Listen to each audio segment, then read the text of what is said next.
I don't have much to say other than it's really nice to finally be in the foot and ankle section of this talk.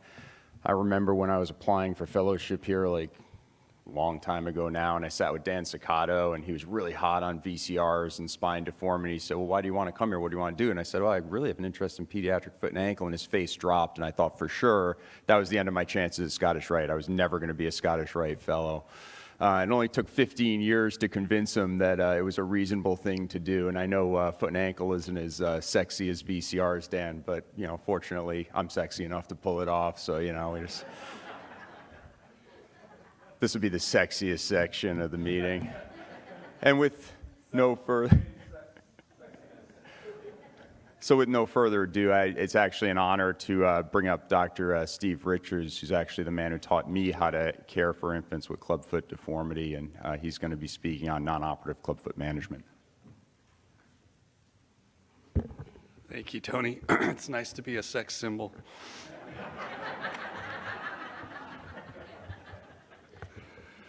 So this section is primarily going to be with Ilazaroff, an external fixator approaches to the club foot with Milind and Anatoly and Tony and John following me. But my charge is to talk a little bit about the non-operative approach for a neglected club foot. Normally, when we see a young child, we undergo a series of casts.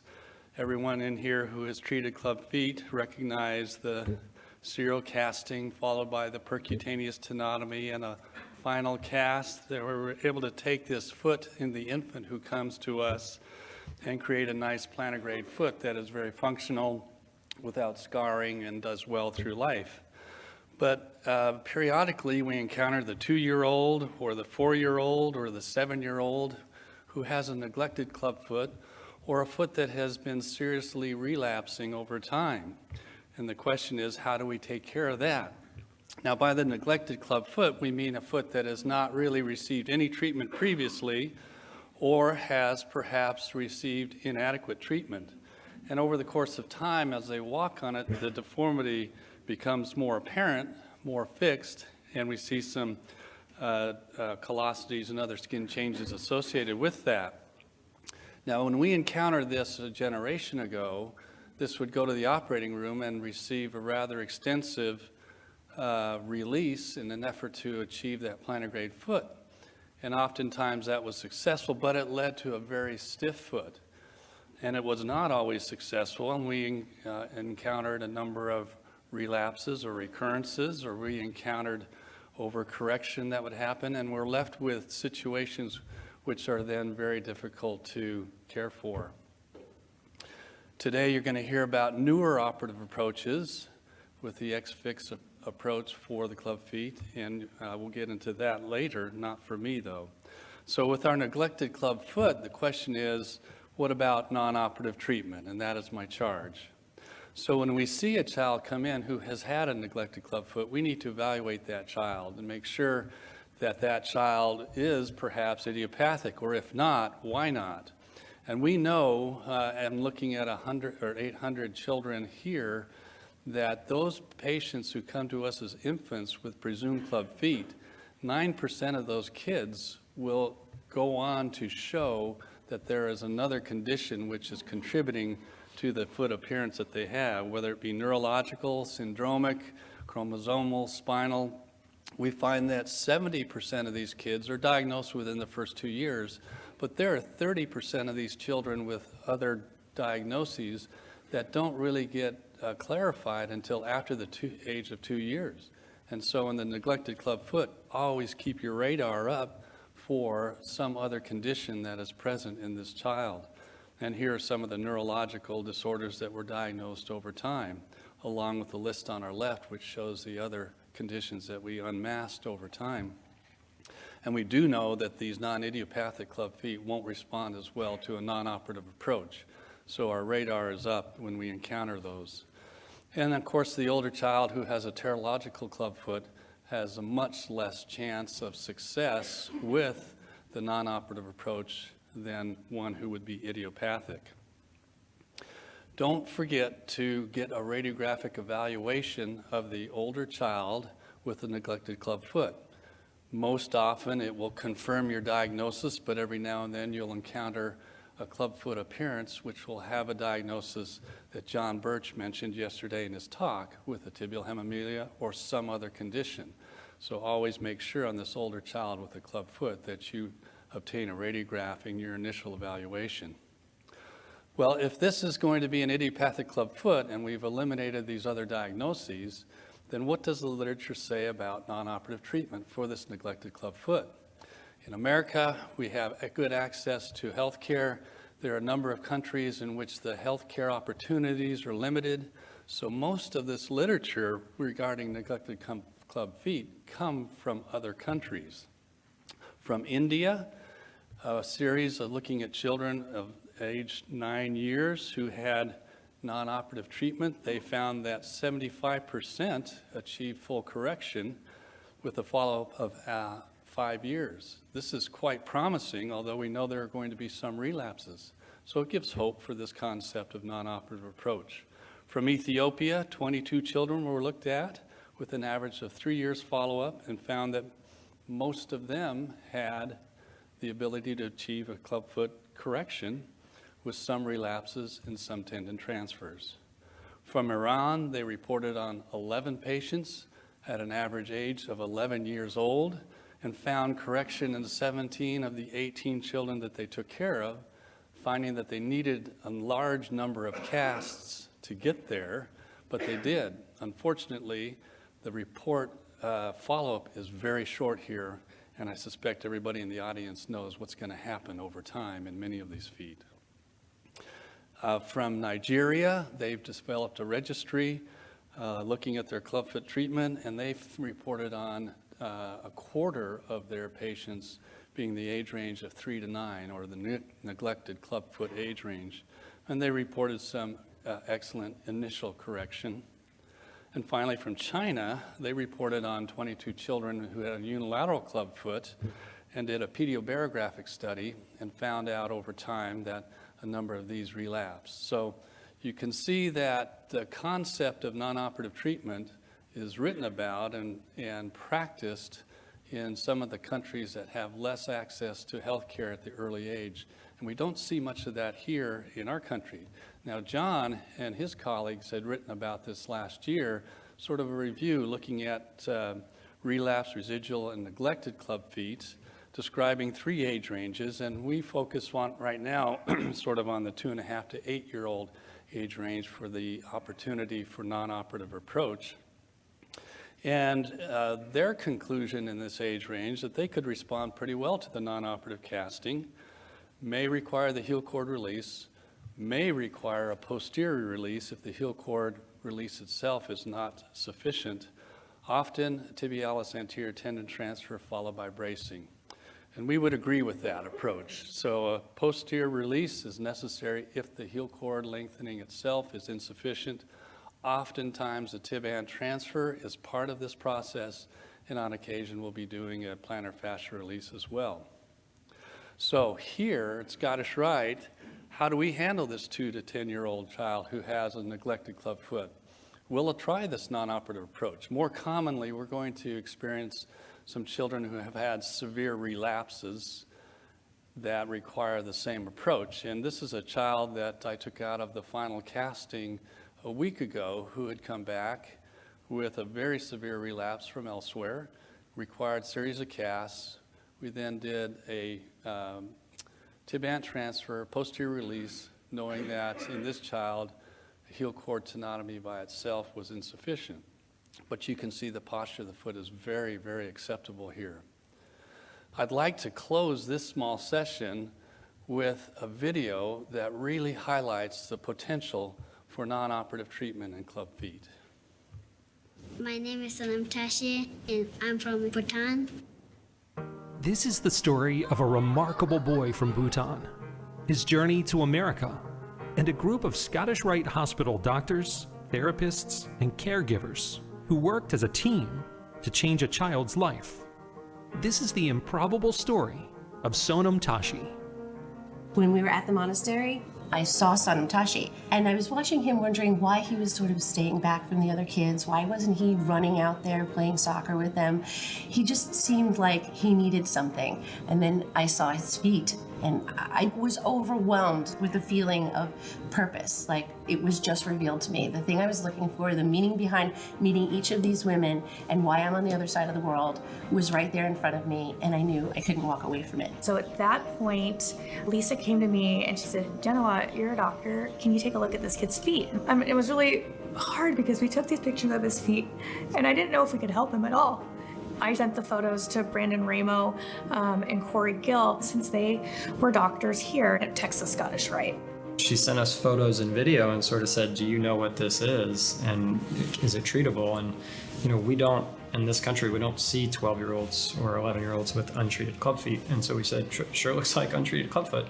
Jenna was very motivated. It was clear that she, you know, saw Sonam Tashi and motivated her to see if there was something that she could do to help. It was kind of surprising moment for me that when they say they want to help this boy, and I says, wow, that's a very so kind of you. And yes, I'm sure like if you can help this, it will be a brighter future for him. It's a better life for him.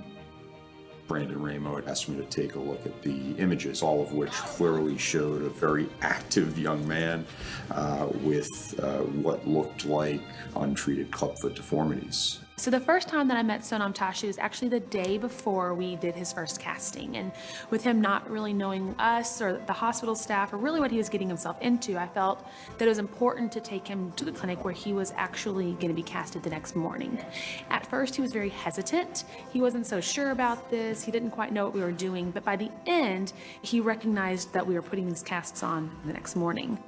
The treatment of infants with clubfoot deformities is application of a series of corrective casts. And we're able to correct the deformities by weekly cast changes. In the same deformity in adolescent, the contractures and the tightness of the soft tissue have been like that now, not for 1 or 2 weeks of life, but for 13 years of life. And so you expect a much more rigid deformity, but Sonam Tashi's feet responded beautifully. And so it took about 5, maybe 6 casts before we basically had taken him from being turned in and having his feet almost upside down to pointing straight ahead and even outward a little bit. In the end, we were able basically to just do 1 tendon lengthening and do 1 tendon transfer on each foot and put a final set of casts on and give him feet that look an awful lot like your feet or my feet. And it's because we have a phenomenal team here at Scottish Rite. Child Life can work with them every day. Therapeutic Rec can work with them every day. Physical therapy.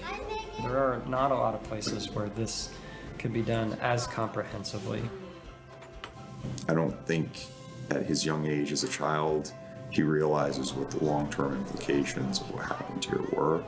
But I just hope he'll think fondly of us and maybe every once in a while remember the amazing things this place can do.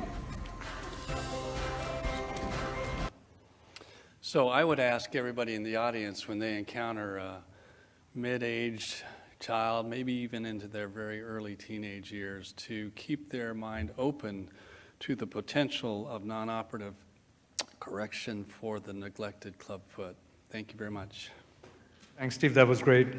Just have a question. You know, we all talk about posterior release, but everybody has variability. Can you expand on that? What do you do with the tendon? Where's your incision?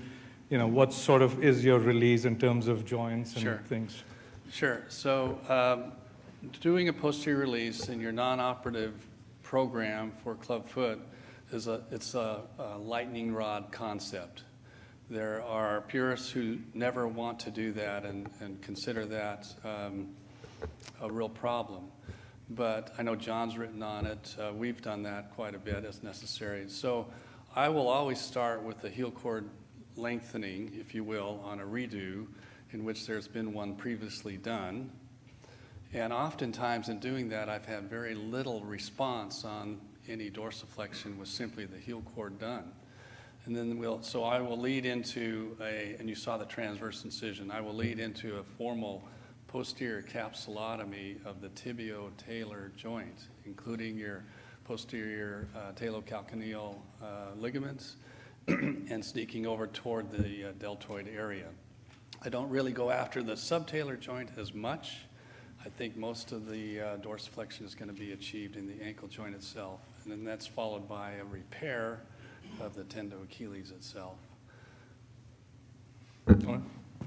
Nothing posterolaterally. You don't do the calcaneofibular ligament or anything like that. I get the posterior, I don't get the calcaneofibular ligament, I get the posterior talofibular ligament. Got it. Thanks. Steve, that's a great movie. You should show that everywhere. It's really heartwarming. Yeah, it really is. And I think it really demonstrates that you can take a child that's got horrible feet and then with minimally invasive techniques get a nice correction. But I would say that even in the less than 100% successful cases, you still do a lot, because if you have to, for example, do a triple arthrodesis or some kind of extensive surgery, it's daunting to do it. Like if you're on a mission in Bhutan and you got to get that accomplished, in 1 week, to take that foot, it is possible to take that foot as it was in a single stage procedure, get it corrected, but it's a huge surgery.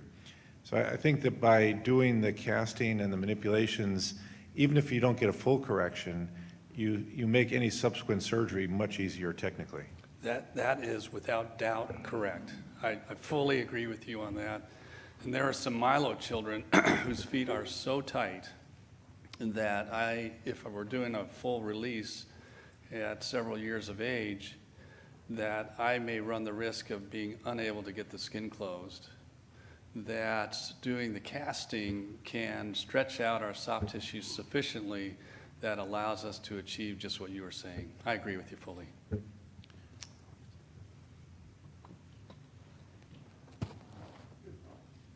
Steve, what do you do post-operatively and for the next year or two? How do you prevent recurrence? Well, recurrence remains a problem.